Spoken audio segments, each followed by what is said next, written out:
Sebelumnya saya minta maaf kepada pihak-pihak yang terkait terhadap masalah ini. Kenapa sampai saat ini saya baru bisa buka suara? Karena nama saya sudah disebut. Sebagai laki-laki, saya sudah bertanggung jawab. Klarifikasi DJ Panda minta maaf usai Erika Carlina ungkap hamil 9 bulan. Saya sudah tanggung jawab. Nama DJ Panda tengah menjadi sorotan publik setelah dirinya terseret dalam isu kehamilan aktris Erika Carlina. Diketahui, Erika Carlina dalam podcastnya bersama Deddy Corbuzier mengaku sedang hamil 9 bulan. Erika menceritakan dirinya hamil di luar nikah karena pria yang harusnya bertanggung jawab justru malah mengancamnya. Meski Erika Carlina tak secara gamblang menyebut nama, berbagai petunjuk yang ia sampaikan dalam podcast memicu warganet berspekulasi ke arah DJ Panda. Sosok DJ Panda pun turut menjadi sorotan lantaran diduga sebagai sosok ayah dari bayi yang dikandung Erika Carlina. Kini DJ Panda akhirnya buka suara menyampaikan permintaan maaf setelah viral Erika mengaku hamil. Melalui unggahan di Instagramnya @djpandaofficial, Senin, 21 Juli 2025, DJ Panda sebagai laki-laki mengklaim jika sudah bertanggung jawab.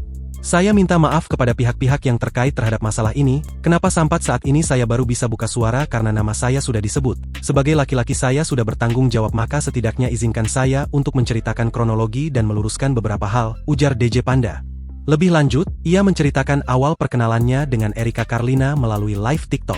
Menurut DJ Panda, dirinya sempat lost kontak dengan sang aktris, hingga pada November 2024, ia dan Erika janjian untuk main biliar dan karaoke.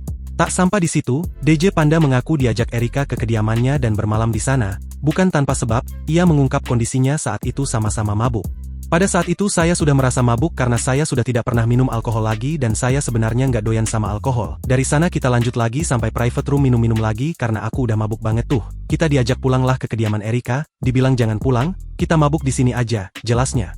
Lebih jauh, DJ Panda mengaku sempat lost kontak namun Erika Carlina kembali menghubunginya pada 30 Desember 2024 via telepon. Erika telepon mengaku hamil, sempat membuat shock dirinya, ujar DJ Panda. DJ Panda kemudian menanyakan keberadaan Erika di rumah sakit mana lalu berniat menemuinya. Bahkan DJ Panda mengaku sudah menelpon orang tuanya untuk memberitahu kabar soal Erika hamil. Orang tua saya langsung mengajak untuk berangkat menemui Erika, terangnya. Saat terjadi pertemuan, orang tua DJ Panda menguak kondisi anaknya yang isi pernyataan sama seperti podcast Erika Carlina bersama Deddy Corbuzier. Erika sudah berkata ke orang tua bisa menerima kondisi saya. Kemudian orang tua menyebut jalani saja dan kami jalani, tuturnya. Sebelumnya saya minta maaf kepada pihak-pihak yang terkait terhadap masalah ini. Kenapa sampai saat ini saya baru bisa buka suara? Karena nama saya sudah disebut. Sebagai laki-laki, saya sudah bertanggung jawab. Download Tribun X sekarang. Menghadirkan lokal menjadi Indonesia.